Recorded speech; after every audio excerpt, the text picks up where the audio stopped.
It's Red Eye Radio.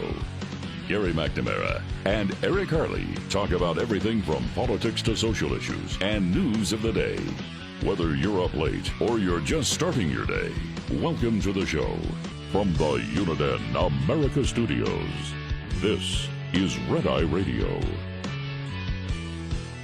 All across America, we are Red Eye Radio. He is Eric Harley, and I'm Gary McNamara. Oh, welcome and good morning. Is it over? Is it over? Over? Was it over when the Germans bombed Pearl Harbor?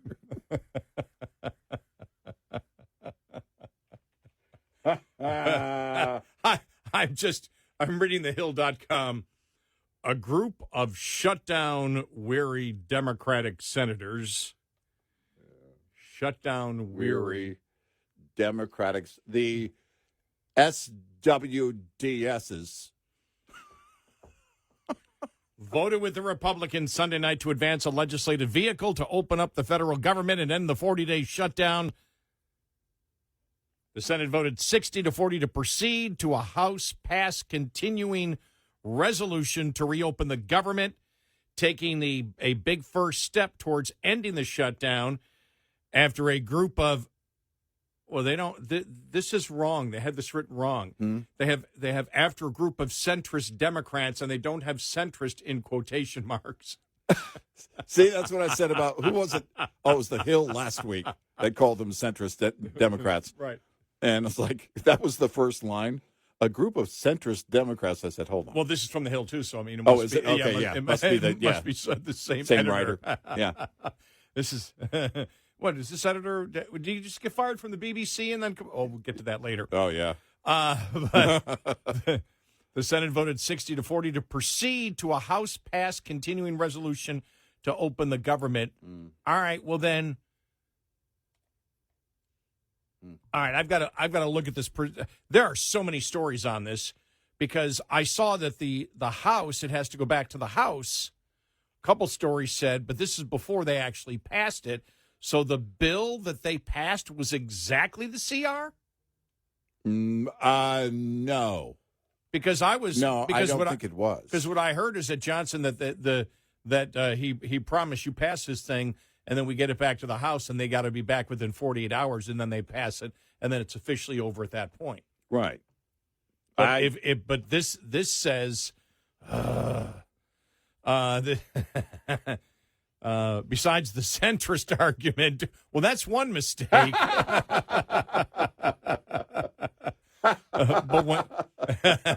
But when they write this, the Senate voted 60-40 to proceed to a House-passed continuing resolution to open the government.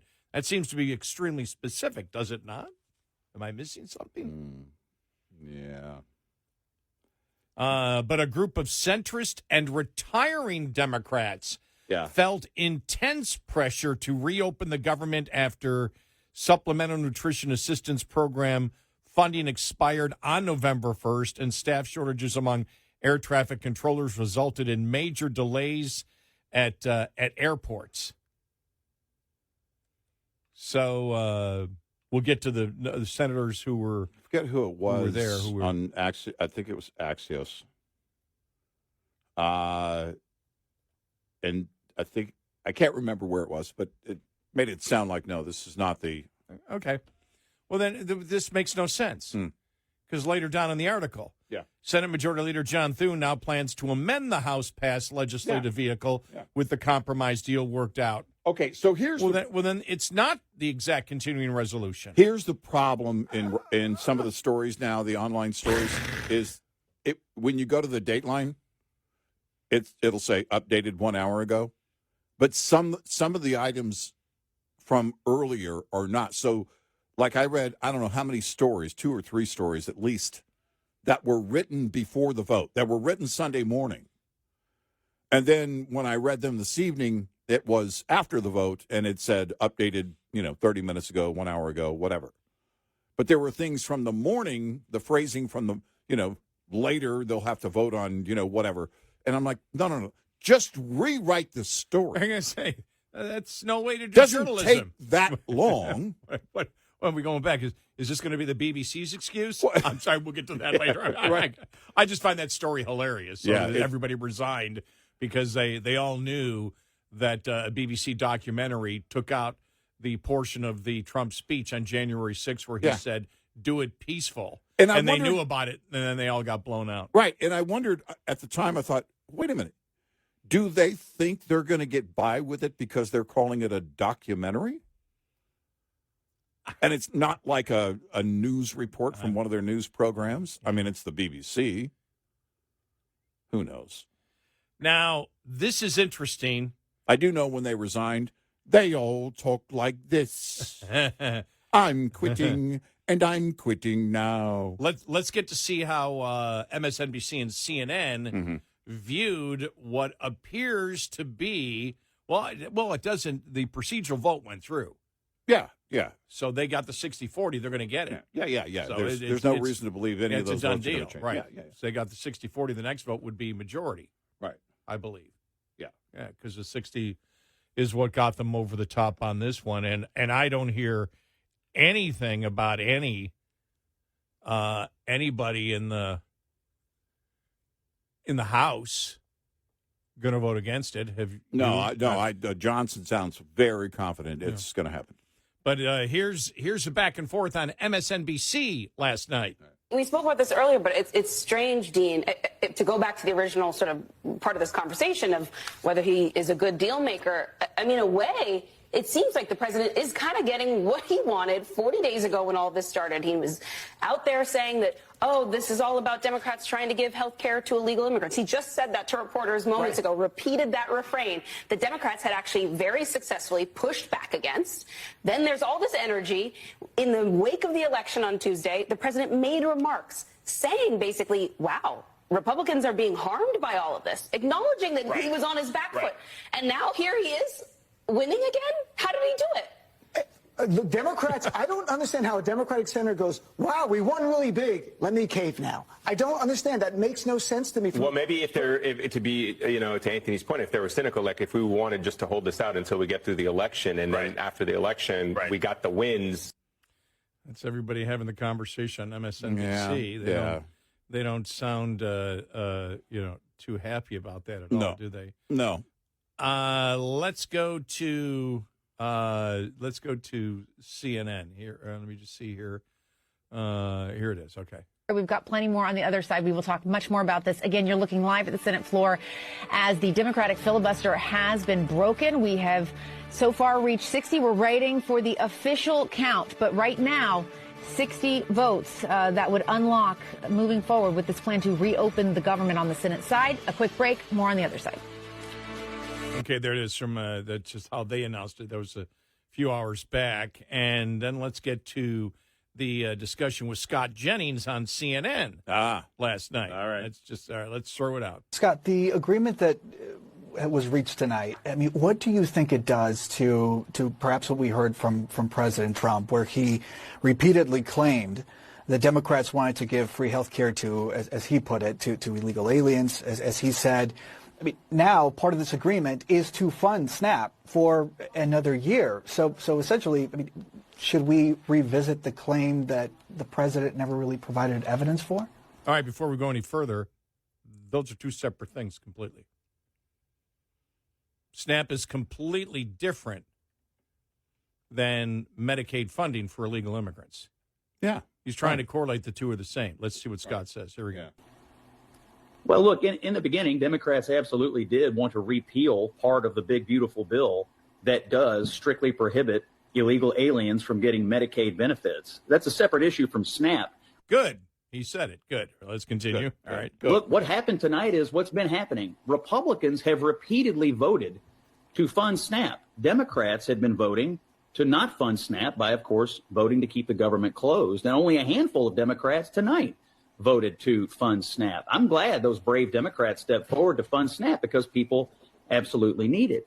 If this were really about SNAP, if it were really about starving families, Democrats on Twitter and Democrats on social media and Democrats on some of the other networks wouldn't be having the meltdown that they're having tonight. But one good outcome here is that Republicans finally got their way. People will get their SNAP benefits, just the way the Republicans have been voting since day one. I'm shocked, frankly, that Democrats have been voting to defund SNAP. It's pretty shocking, really, that they held these SNAP beneficiaries hostage. And now, here at the end of it, again, it's all political. They got nothing. They held these poor people hostage and literally got nothing. Well, they literally got nothing. I don't even see, because when I saw, and it wasn't even a Democrat who was cheering it, but, well, they're going to get a vote in December for Obamacare subsidies. Well, there was always going to be some kind of vote on Obamacare subsidies, no matter what. Well, that's why the Democrats the didn't like the vote or the promise of just a vote, just the promise of a vote. They wanted them to vote on it. They wanted to add that to this before, or do it before the shutdown ended. And GOP was saying, no, end the shutdown. We'll do a vote in December. And nobody is saying that the SNAP benefits are more. What I don't understand is why they're saying this has changed. What changed in the original continuing resolution where they have to send it back to the House again? Is there any language of back pay? It goes to January 30th.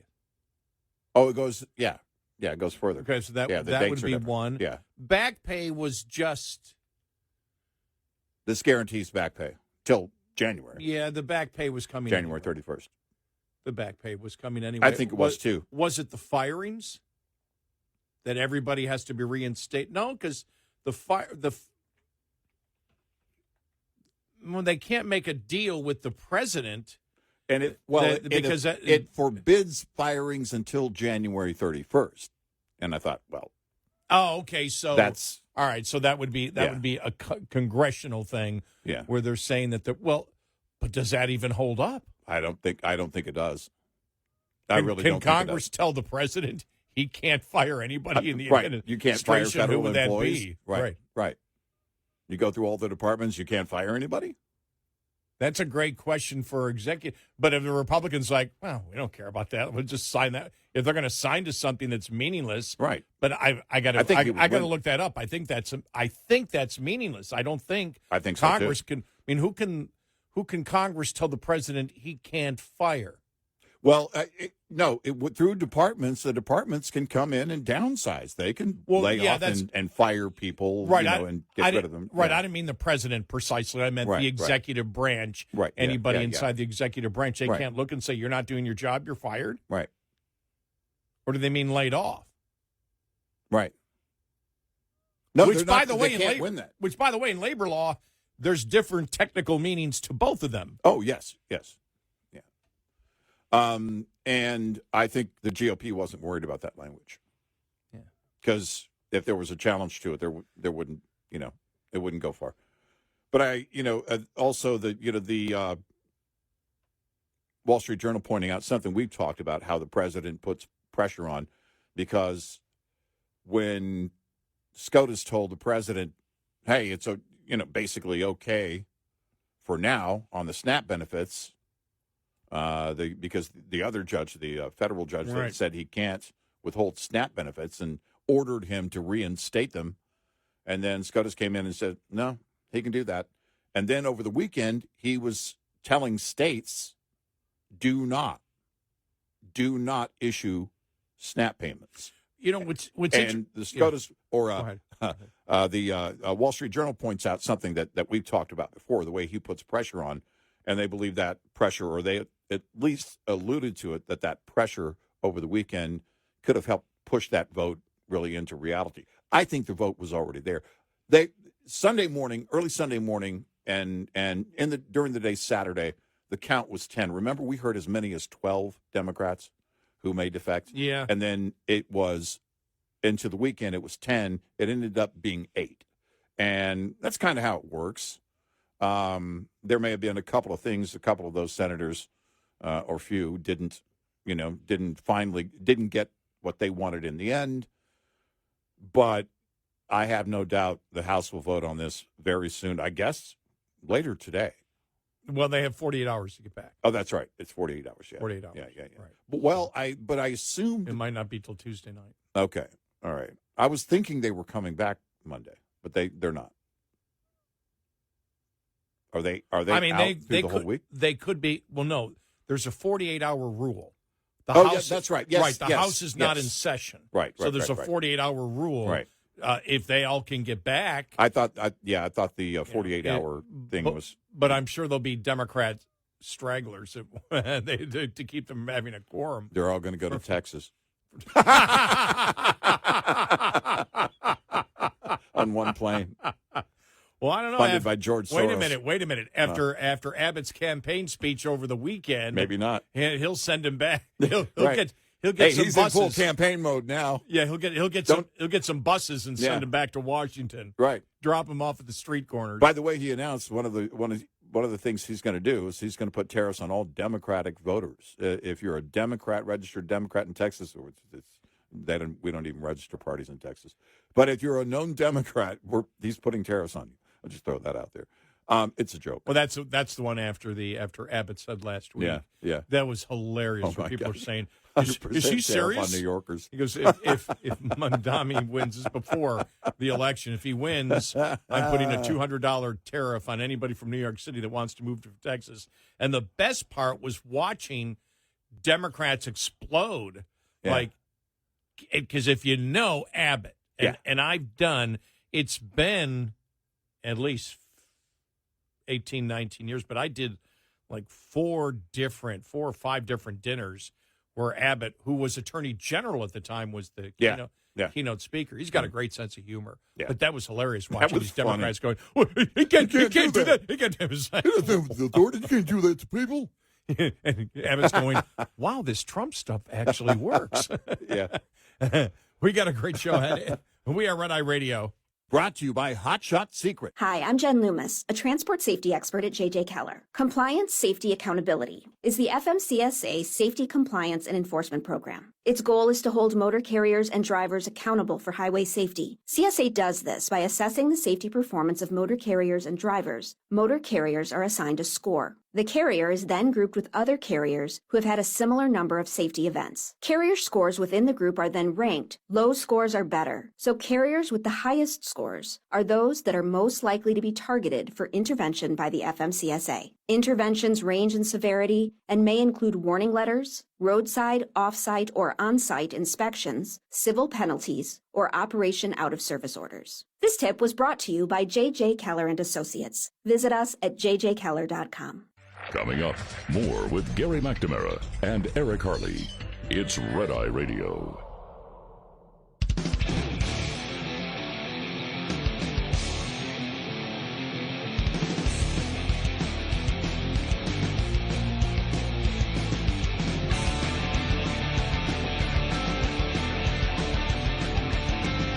We are Red Eye Radio. He is Eric Harley, and I'm Gary McNamara. Welcome and good morning. Thank you for being here. As always, shutdown ending. The filibuster was broken last night, which means everything's now going to go through. How long it will precisely be could be, I guess, anywhere between now and when they get enough people to vote in the House. And that would be probably Tuesday night sometime. But with it ended, you're probably going to have everybody showing up for work again. Right. Yeah. And I will say this, though. I am angry at one thing. I am angry at Governor Hochul. If you paid attention to any of the NFL games yesterday, Miami beat the Bills. She wasn't shouting loud enough. No, Buffalo is looking horrible. And is it a coincidence that Buffalo now looks like they're not a playoff team? Like everything is lost. Yeah. And it was Hochul who started the whole thing of, I didn't think that they were cheering Tax the rich. I thought they were cheering Let's Go Bills. Let's go Bills. Well, now when the fans are cheering Let's Go Bills, the Bills players are going, you're going to tax me? Well, I'm not going to play. Jinxed it. And that's what happened.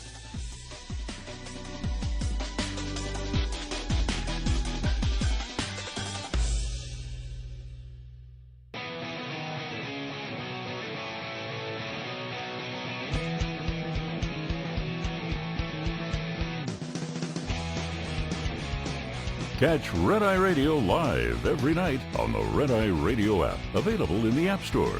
Red Eye Radio. And he is Eric Harley, and I'm Gary McNamara. Good morning. Download our Red Eye Radio app today, and you can listen when and where you choose. The filibuster has been broken, which means we're going to have a deal here. And probably within the next 48 hours. I mean, and that's just the official deal. The deal's been done because they broke the filibuster, but it's not officially back to the House yet, and then it'll be official really when the president signs it. So expect that within 48 hours. Nothing, I have not seen anything yet. It might be out there. I've just been looking at different things about, what's actually in the continuing resolution, because of the anger of Democrats right now. Because this I didn't see. I will say this. What was it last week? Remember, it was like Gary guessing what will happen. And I said, well, what they're going to do is the Democrats will go to January. I think you and I both agreed with that they wanted. Yeah. Come on. Where you don't interrupt our holidays. Well, that's the thing, too. You can't go to November 21st because November 21st is almost here. By the time you get the vote done, you're not doing anything. You're right back to square one. So you can't go with that one.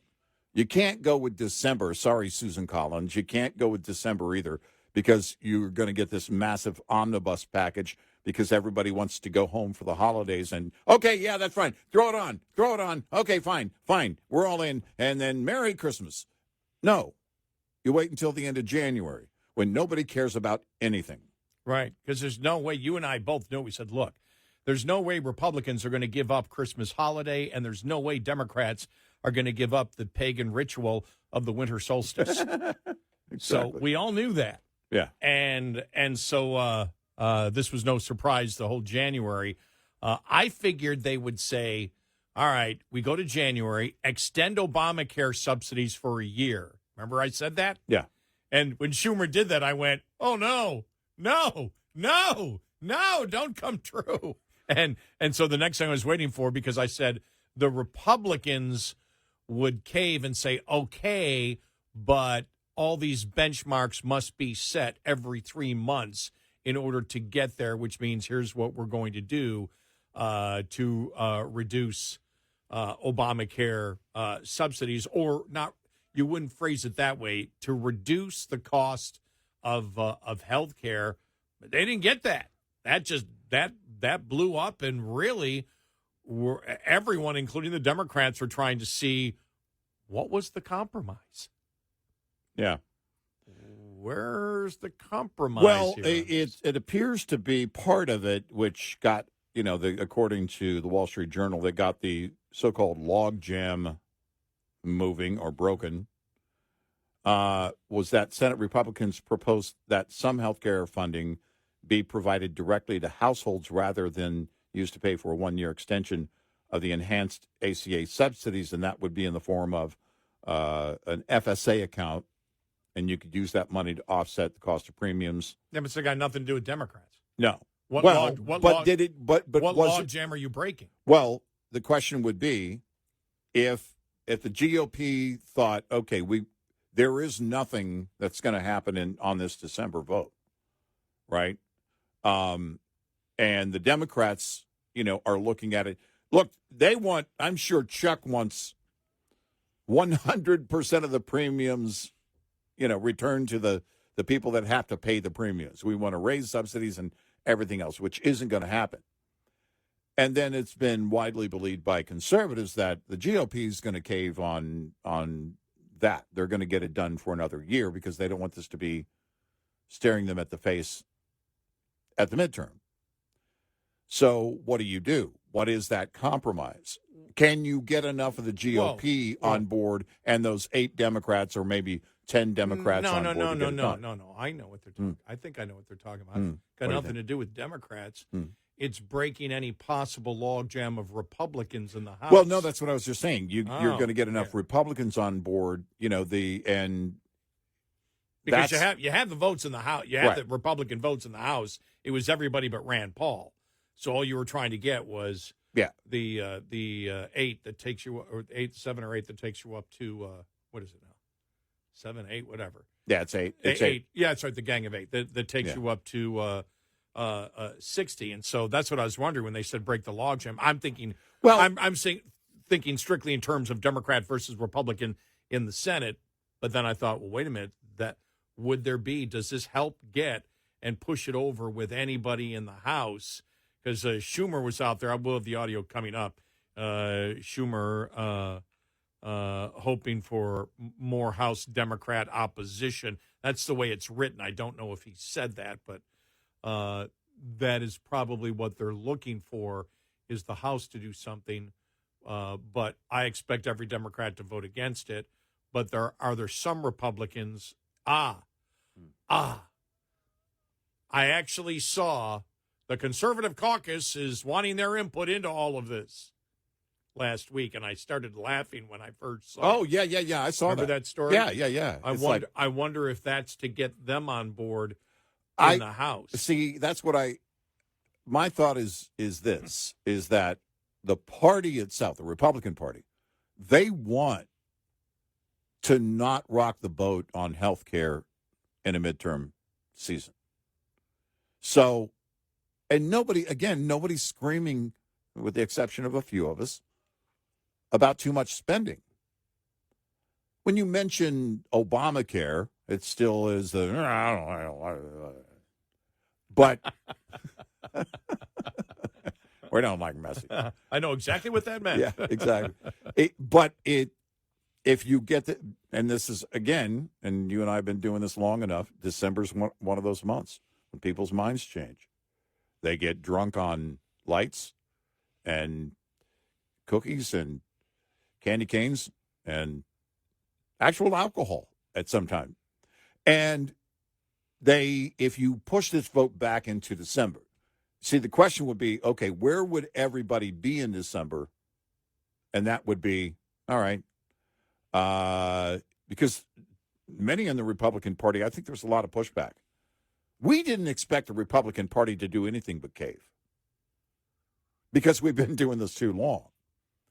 But you're going into a midterm. You're going to cave right as the midterm season starts? Oh, wait a minute. The money comes to you. That's your FSA account, which is not a tax rebate, but it's kind of like a tax rebate. If money's going directly into an account, those individuals feel like they have control. It's coming to them. And then, again, their choice. I mean, what did the late Milton Friedman say? Look, if you're going to have all these programs, just write people checks. Yeah, get rid of the bureaucracy. Get rid of the bureaucracy, right. And you would cut a lot of the costs. Right. Just go to the middleman. Right. And I think there's some of that at play here. Instead of paying subsidies to the companies, but instead of having SNAP benefits, housing benefits, benefit, he said, just have the federal government look and say, all right, you've got this, you get this amount of money. There's no bureaucracy. Well, except for enforcement of making sure you're doing the right thing. Yeah. There is no massive. His point was get rid of the massive bureaucracy and just give them cash. Yeah. If you're going to do it, just give them cash and omit the bureaucracy because that eats up a ton of the money to begin with. Well, and this is the thing, too, is that there's kind of some of that Milton Friedman philosophy here because the money is going to your personal FSA account if you benefited from those subsidies, because otherwise it went to the insurance companies. Now, did that pass specifically in this CR? Oh, I don't think it's part of. I don't think it's part of the CR. I just pulled up the text of the CR. I just found it a little while ago, and I'm going through it to see. But when they're writing about it at the Wall Street Journal, they're talking about the back and forth on Obamacare, on the Affordable Care Act. Oh, okay, all right. Yeah, okay. So I assume it helped to break the logjam to say, look, we've got enough. We've got the head counts here to go forth with something in December. Not now. Oh, get the government open, and here's what we propose. Here's our idea. By the way, it's I think out of all the ideas, if you're going to spend the money, which you and I expected Republicans to ultimately cave and spend the money, then fine. And the fact that it's not going to insurance, big bad insurance companies, it's not going to the insurance companies, it's going to the person. Okay, but that's where, that I understand. Okay, I believe I understand now. Yeah. That this is, and by the way, this is so new, we just got a hold of the continuing resolution, so we're going to be able to know a lot more because that was just voted on the last couple of hours. Right. But when you look at the fact of what you're saying is, all right, basically it's a clean bill. Maybe some minor things like it was extended to January. Mm-hmm. But Republicans need to know in the House, because we're extending it out, we need you to pass this. And we know you're worried about the Obamacare subsidies remaining the same. What we can do for you now is promise that more of this will not go to Obamacare, but the money will go in to individual savings accounts, and at least you get the conservative caucus for whatever semblance of conservative fiscal responsibility. I think there's two of them now. Is left. It was what, 36 or more in the Freedom Caucus at one point. Yeah. And so here's what we plan to do when it comes to the vote. We're going to vote no, but we're going to vote yes, or you're going to vote on a bill. Are Republicans who crafts the bill? I mean, what bill are you passing? Just continuing it, and then they say no, but here's what we're going to do. Same amount of money.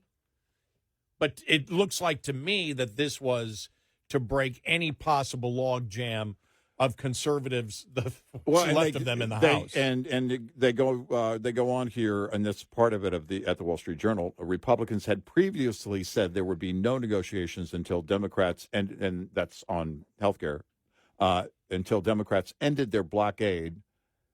But the new healthcare pitch, despite many questions about how it would work and when it could be rolled out, most of those questions coming from Eric and Gary, showed the GOP could be flexible on that stance. And I think it was because the promise of a vote, the Democrats were going, well, there's going to be a vote.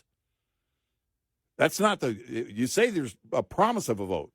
It's like saying we promise we'll be here on Wednesday. You're scheduled to be here on Wednesday. But it's I have pledged to be here on Wednesday. But the thing is that if you don't have something, you probably couldn't get those Democrats on board, and also on the vote itself on health care.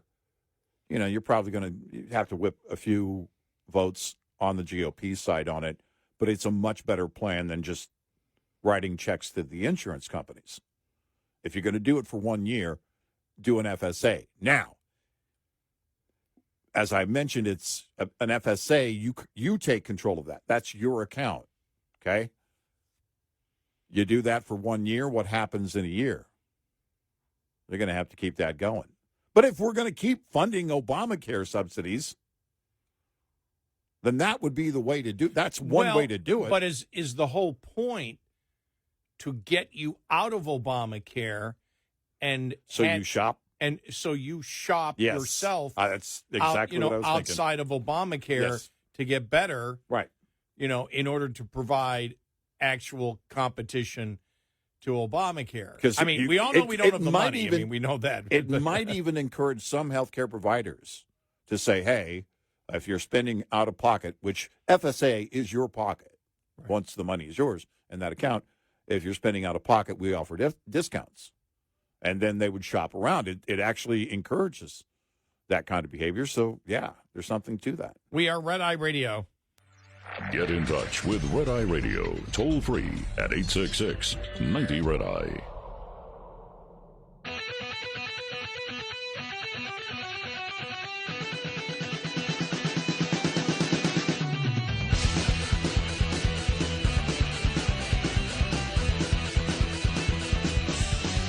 We're Red Eye Radio.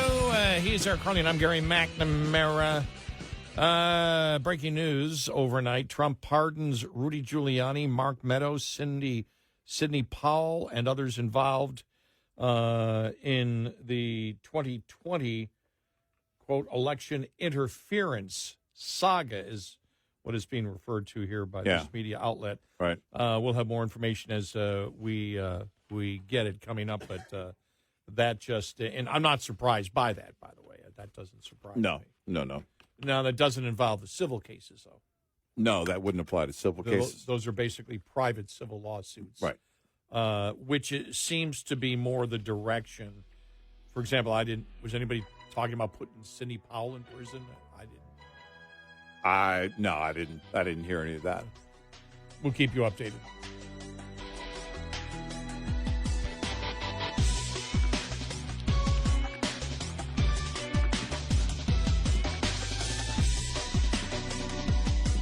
Top of the Hour News is brought to you by House Products. Visit houseproducts.com. This is Red Eye Radio on Westwood One.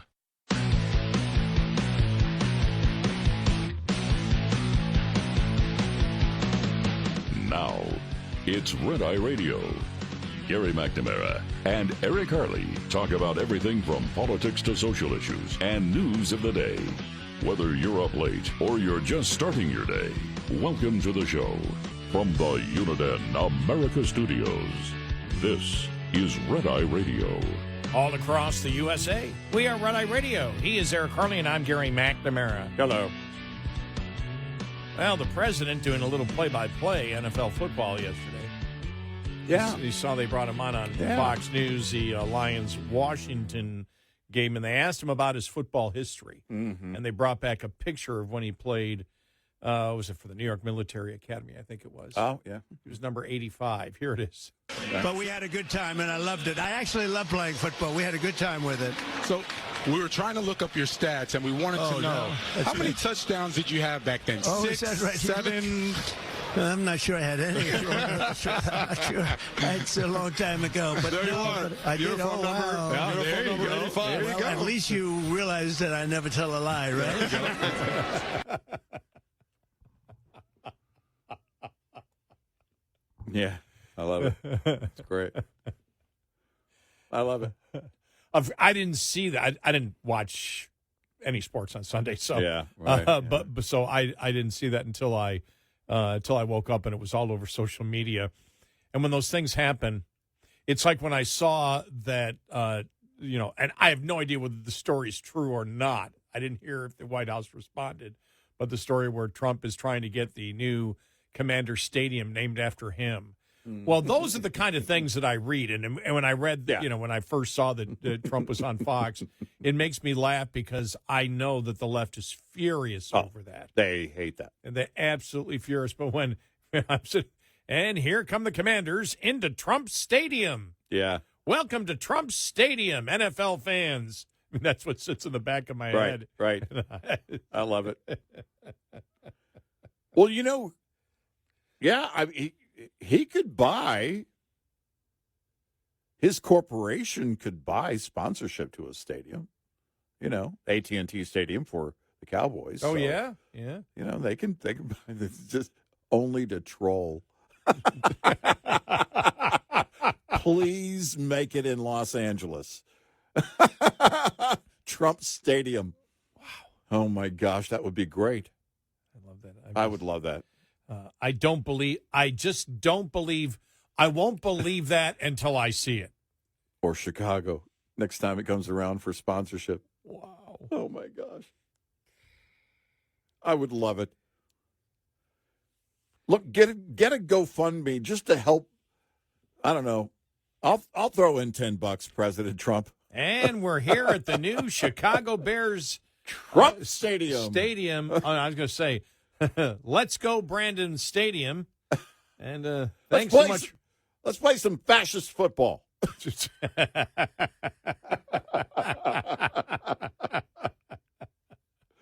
All right, tonight it's the oligarchs versus the fascists. Who's going to win the game? Yeah, that'd be great. Change the name of the Commanders back to where it should be. The oligarchs. The oligarchs. The Washington oligarchs. The Kings. Oh, wait, I guess there's already in professional sports a Kings. Sacramento. Yeah. We joked about that. We said, are they promoting getting away with Sacramento, doing away with Sacramento's professional team? Well, it is where Newsom is based, isn't it? Yeah. No Kings. See, he thought they were chanting "Go Kings."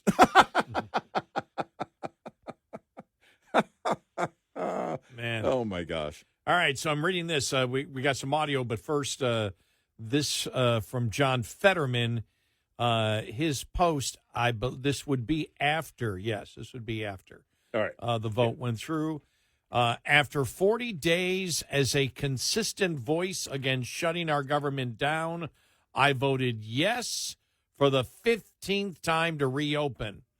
I'm sorry to our military, SNAP recipients, government workers, and Capitol Police who haven't been paid in weeks. It should have never come to this. This was a failure. Mm-hmm. And then it's really interesting because I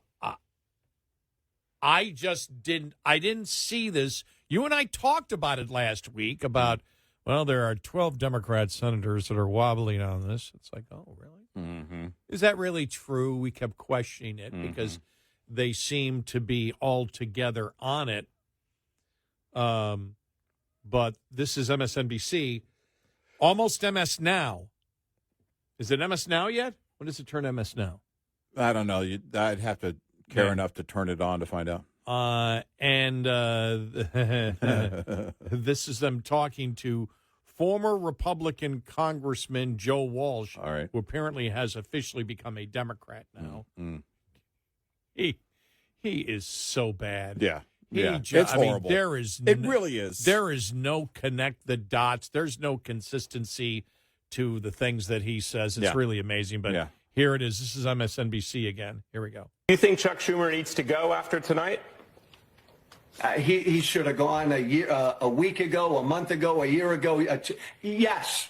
Yes, you talk about aim and not meeting the moment, right? Every time he gets in front of the camera, the average Democratic voter out there screams, be done with you, be done. And this will only accelerate that. Yes, Joe, do you think the left is headed for a Tea Party-like moment here? I mean, I know that you're new to being a Democrat and you're not like some big lefty or progressive, but this does seem to fit the argument that they have been making, that some of these older or more moderate and establishment figures just aren't ready to meet this moment. Generational change is needed.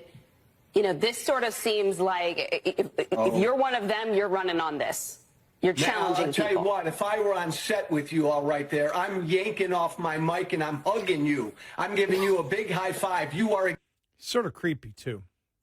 Yeah, you know, every time I hear or read something about him, the words that come out of my brain are just go away. It's just annoying. Yeah. I would be hugging you. What? How about you not? Yeah. Here's Senator Shaheen talking about why she voted to open the government. Mm-hmm. Now, I understand that not all of my Democratic colleagues are satisfied with this agreement, but waiting another week or another month wouldn't deliver a better outcome. It would only mean more harm for families in New Hampshire and all across the country. Are those senators the ones that are looking at the Democratic Party as a whole? Because I find it interesting where MSNBC was saying, is it time for a Democrat Tea Party? Well, the Democrat Tea Party would be the Mamdani Tea Party.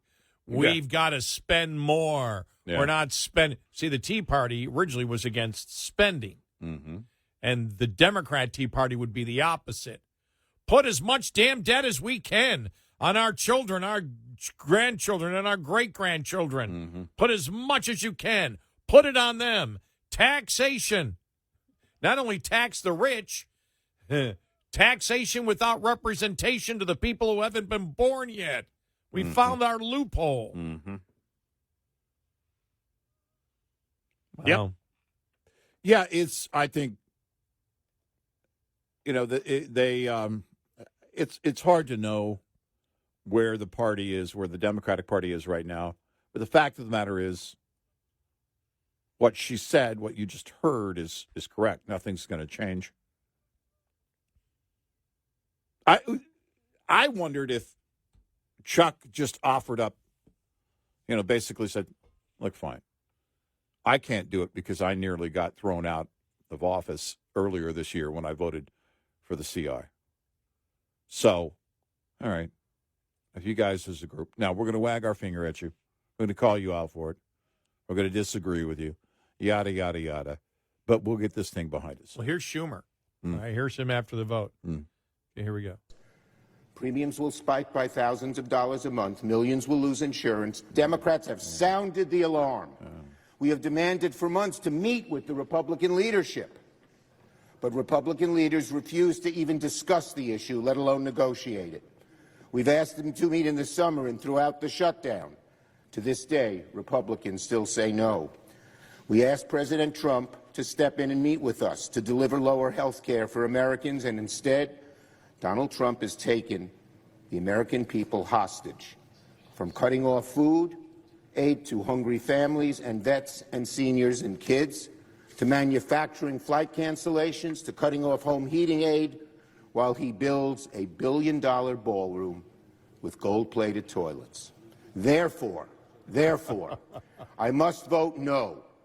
This health care crisis is so severe, so urgent, so devastating for families back home that I cannot in good faith support this CR that fails to address the health care crisis. But let me be clear, however this vote turns out, this fight will and must continue. Democrats must fight because of millions of families will lose health care coverage. We must fight. Okay, this was done before. I thought it was after. The way it was headlined, the audio cut was after. But it was actually before. But he's getting the blame anyway. Yeah. That's the funny thing. Yeah. Is it's like, well, if Schumer sticks with the shutdown, he's doing it because he doesn't want to get blamed like he did last time. And who's everybody blaming? Well, he's the leader of the party. Exactly. So more from MSNBC from last night. Mm-hmm. Did I play this?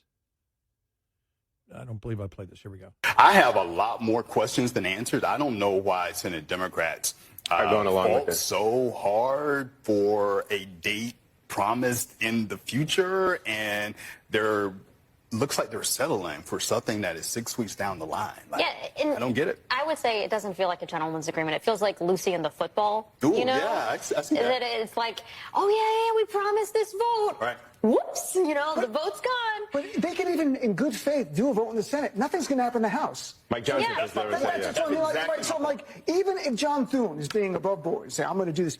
But look at the base. I mean, I'm already seeing a thing on social media and getting emails from listeners to my radio show. By the way, I have a radio show. And We already said that. We gave you credit for that, Dean. Come on.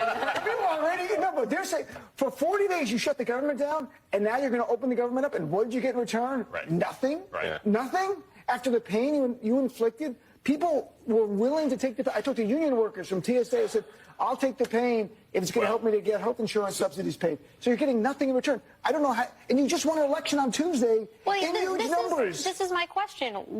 What explains the timing here? Like, what changed? The term deals didn't change. The cynical person would say that Democrats won the election, that's what changed. Yeah, Republicans are going to say that. That's exactly what they're going to say. And, I'm not flagging. I, worked for 3 Democratic senators back in the day. I'm not flagging for them now. I don't know what their response, a real response, is going to be to that because it's not apparent. I will say this from just sitting back and looking at all of it, you're like, are both parties at times was it snatching defeat from the jaws of victory? Yeah. No, I think they do. Because what you mentioned just before you played that about, the thought behind Schumer still getting the blame. But I think for Schumer, I think he's very afraid of losing his Senate seat. I think he's building up a campaign to go, no, I voted for this. And I think he's just looking through those blinders. I don't know why in the world a CR would take so long, except for that. Think about that. You've gone, into record territory here, and okay, the CR and the government shutdown made the news in a bigger way than it has before, right? Mm-hmm. So everybody's noticing, and flights are being delayed. I read locally where they shut down one portion of DFW, and we know about all the delays and everything else, and it's like it's all going to end up in the same. In the end, it's going to be the same because the healthcare vote, the ACA vote, is a totally different vote. So we're not changing anything. In fact, that's the whole idea of a CR. Yeah, I don't see anything in the CR as of this point of any significance that changed except the date. The date. That's it. That's it. So you Democrats, so you were trying to put the pressure on. You got nothing, and you said January 30th. And they're looking at the victories from last week, the elections, as a result of that work, I think. And that's not wise. It was New York City. Mamdani's polls didn't change all year. You pointed that out. Yeah, when Trump even said that, we didn't agree with that at all. No. Those numbers haven't changed. No. Since before the shutdown. Right. And the only effect may have been the northern part of Virginia where there's a ton of government workers who weren't getting a paycheck at the time that Election Day happened. So maybe. But their unions blame the Democrats. Right. Their union leadership. Yeah, great point. I don't know how that affected. It was inevitable back pay was coming when the government opened. I think Trump was pushing that and all of that, but it's not going to. That's not going to happen. There's going to be back pay. We knew that was never going to. There's a guarantee of it in the new text. And we knew that was never going to happen. that was one of the other changes. Yeah. Guarantee of back pay. Yeah. But we knew that was never going to happen anyway. Right. I don't even know that was necessary, but all right. Democrats want it in there, or those 8 Democrats. All right, fine. We are Red Eye Radio. This morning's USDA Farm Report is brought to you by House Products. Tested, trusted, guaranteed since 1920. Been under some stress lately? Many of us are or have experienced it. Regardless of the source or sources of stress, David Brown of Iowa State University Extension suggests it's really, really important for everyone to really start thinking a little bit more about what they need to do to take care of themselves. Further explanation of why self-care is needed involves we're all pretty good at maybe helping others or maybe helping a friend or family member, but we forget about ourselves sometimes. And so there's some really great research-based strategies out there that we can do and take part of that really help us take care of ourselves as well. Strategies to reduce stress include increased physical activity and social connectiveness, a better night's sleep, possessing and expressing a positive attitude, and implementing relaxation techniques. Could be having a hobby that we simply enjoy, maybe doing some deep breathing, some mindfulness, meditation, some repetitive prayer. I'm Rod Bain reporting for the U.S. Department of Agriculture in Washington, D.C. This report brought to you by Cenex Fuels and Lubes. We'll be right back with more Red Eye Radio with Eric Harley and Gary McNamara.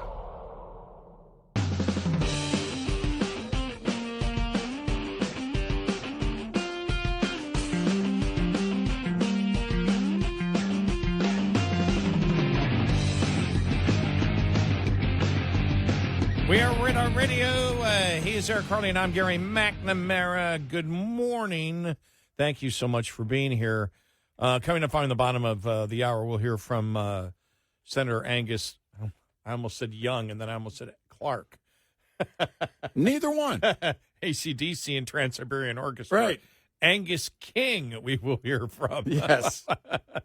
Kings. I wouldn't. I wouldn't mind hearing from either of the other two, but yes, yeah. But we'll hear from him on the shutdown coming up. Just looking at the current temperature map. Ooh, let me see. In places way, way up there, looking at North Dakota, I see a 15-degree. I just saw now right here our location. Yeah. They say about 36 tonight, so 36, 35. So right. Outline areas, freeze warning Mm-hmm. here in Texas, but then it warms back up again. Yeah. I saw lake effect snow though, some in Ohio and outside of Buffalo. So yeah. They got snow already. It's too early for snow.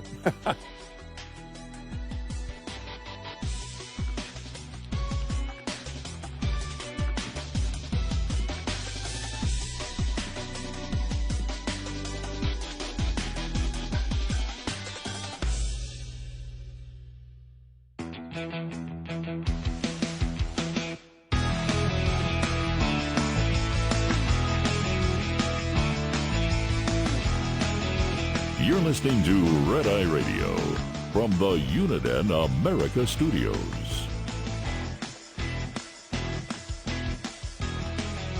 And we are Red Eye Radio. He's Eric Harley, and I'm Gary McNamara. Good morning. Thank you for being here. Download our Red Eye Radio app today, and you can listen when and where you choose.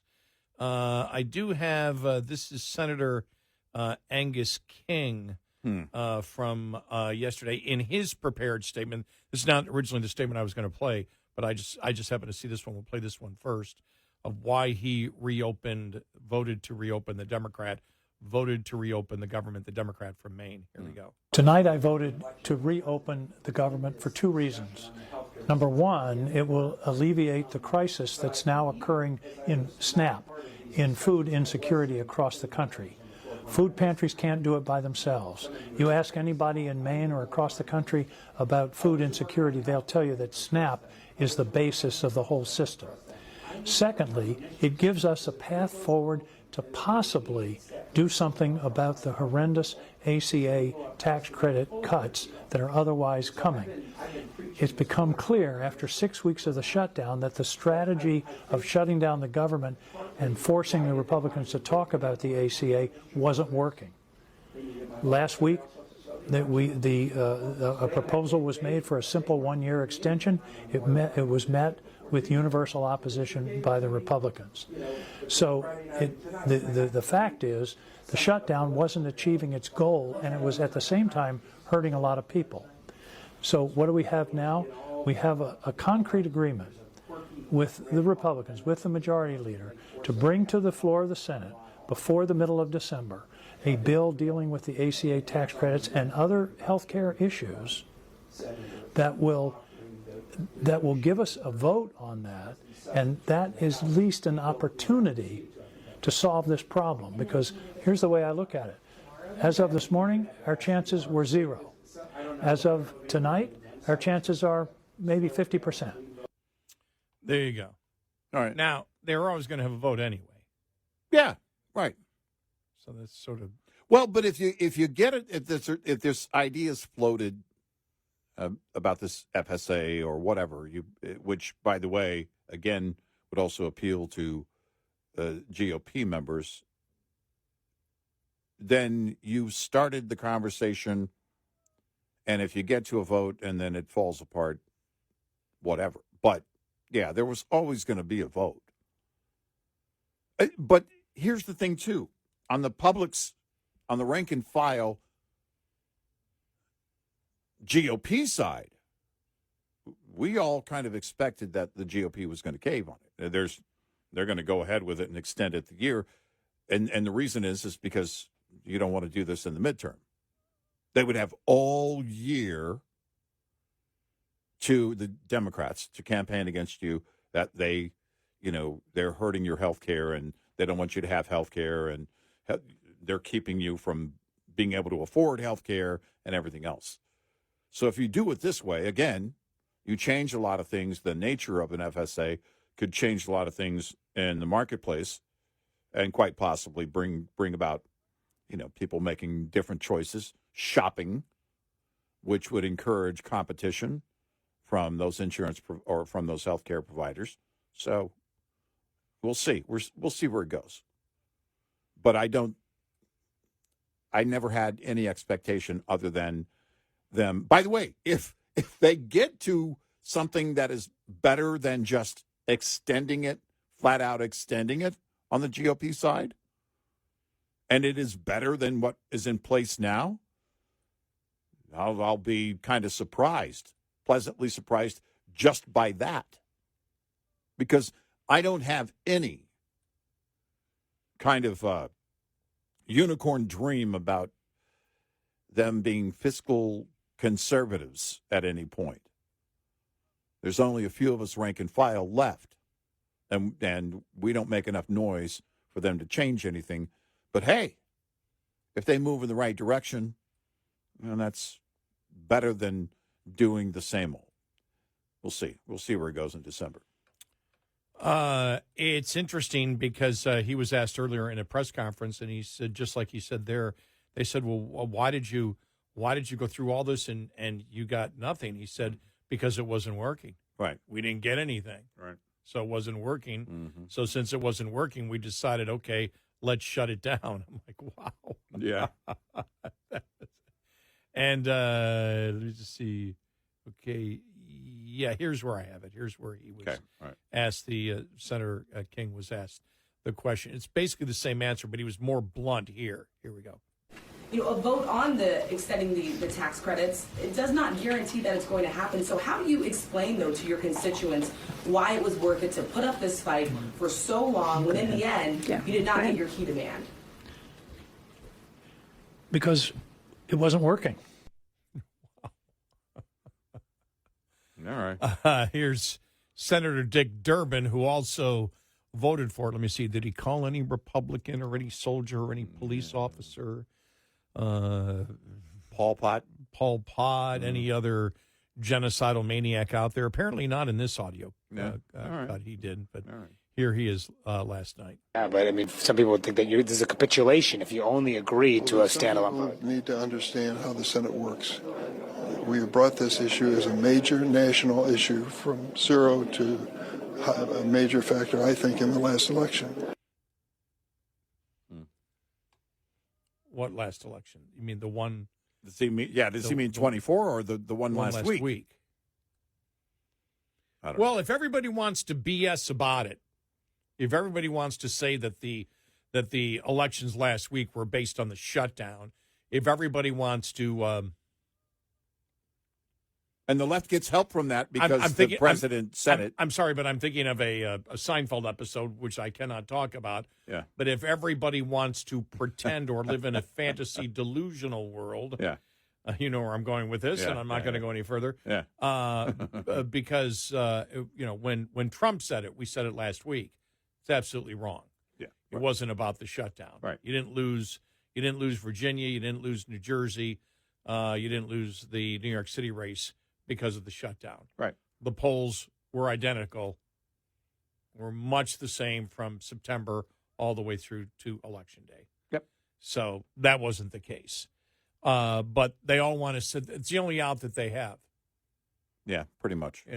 But I think Angus King was the closest. Wasn't working. We couldn't get anywhere with it. Yeah. Right. And we had said that expect the Democrats to throw out, we just extended for a year because we were looking at what could possibly be. I didn't think that the Democrats, I figured something would happen in a week. I didn't see it happening this weekend. I figured when you got to, because I already saw some sports reporters could not get to the games they were supposed to cover yesterday in the NFL. Couldn't get there because of the shutdowns. Because of airports. Yeah. Yeah. And if it went another week, it would be so bad that somebody was going to do something. But for the Democrats to go through all this, there's going to be Schumer gets the blame because he couldn't keep his coalition together. That's the interesting thing. Yeah, he did all this because he got burned last time and he's trying to protect his seat, and now he gets burned again when he goes along with the left. Well, he wasn't able to keep the radical left, narrative with all of those that crossed the line or whatever. But he's getting the blame already, as we've seen tonight. Yeah. So, where it goes from here, here we go. Where are we back to now? Everything's back to prices again. Yep. That's what it's about now. Everything's back to prices. You saw where Trump talked about, if you don't believe in tariffs, you're a fool. Well, and he floated then the $2,000 refund check. And Bessent's on Sunday morning saying, well, some of that might be in the form of the tax savings. Yeah. Yeah. I was like, wait, what? Well, nobody's in Congress is talking about it. Right. Exactly. And as, as Wall Street Journal pointed out, they said, oh, my God, here's a Republican president talking about income redistribution. We're taking it from but Trump won't admit it. We don't know why, because he looks stupid out there when he keeps saying that foreign countries pay the tariffs when his own Treasury Secretary has said made repeatedly. It clear, repeatedly over and over again. And they're not even making that argument. Right. They didn't make the argument. They admit legally to the Supreme Court that it's American companies and Americans that are being taxed, and he's still throwing it out.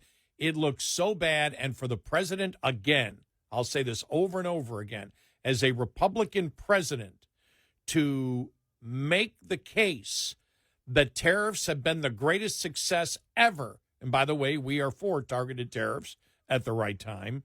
But to make it the case that tariffs are the most successful thing ever that has made this country incredibly rich because we've upped the taxes on American corporations and consumers is absolutely mind-boggling from this longtime conservative who used to be a Republican. Well, and a long time ago. That's the thing there too, because I'm an independent for people that don't know.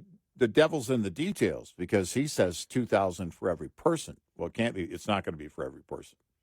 So then you have to be qualified. Well, he said except the rich. Yeah. Well, there have to be qualifiers in there. Which again, where's that line?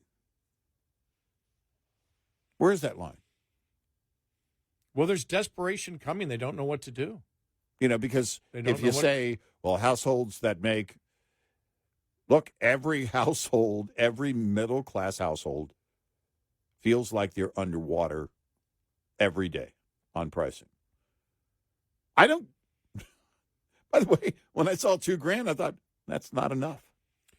Well, it just isn't. It wasn't unexpected. Like I said, I'm in absolute, it's a sense of perverted awe that the administration and the Republicans, number one, keep promoting that taxing American companies is the greatest thing that we've ever done. That to me is just mind-boggling. But the Treasury Secretary will admit it. Republicans will. The president won't. He keeps insisting that we're taxing foreign countries, and we're not.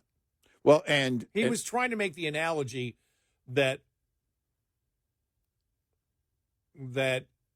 since they put tariffs on us, that somehow he's saving us money by putting it back on America. I don't know what the argument was. Yeah, right. Because he really doesn't argue. He throws out sentences. But just it's plain income redistribution, which is as Democrat and, socialist liberal as you can get. It's the government's responsibility to gain control of the capital and then distribute it as they see. But I wasn't surprised after he himself, and maybe he believes that the election was based on the shutdown, which is the subsidies. So he's saying, well, if subsidies work for Democrats, let's do it for Republicans. Well, and just give them $2,000. I don't think that's going to go. You're not going to get the votes for that. I don't think you have the votes. Then again, who's going to vote against $2,000 to Americans? Well, the question is, do you have some Democrats who would vote for it? some Democrats that wouldn't vote for it because then they would say, well, then we're agreeing with Trump's tariffs. Unless they'd say, well, no, Trump's tariffs are wrong and the American consumer. This is the first step at getting it back for the consumer. As the Wall Street Journal pointed out, giving the $2,000 is Trump admitting that it's costing them money. The tariffs are hurting Americans. You're hurting because right. And this is what we're going to do. Here you go. We'll give some back. Right. Which not everybody will get money back. Not everybody will qualify for it. No, there'll be an income. There always is. Yep. I mean, that's like a given. Exactly. For anything, but tariffs affect everyone, and so right. You're not going to. That's the problem, and the companies will scream, "Well, wait a minute," and then what happens if SCOTUS comes in and knocks it down? And as the Treasury Secretary said, well, then we're going to owe anywhere from $800 billion to $1 trillion to importers. I mean, which are American it's companies. It's a mess. We are Red Eye Radio. Get in touch with Red Eye Radio, toll free at 866-90-RED-EYE.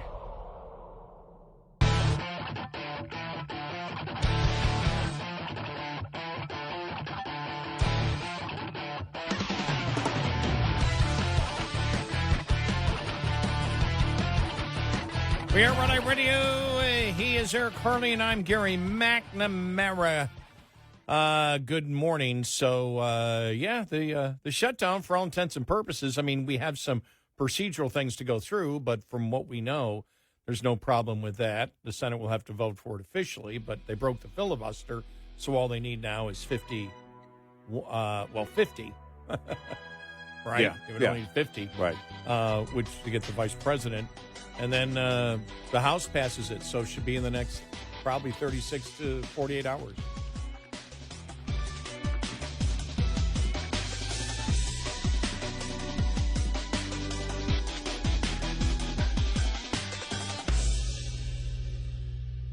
This is Red Eye Radio on Westwood One.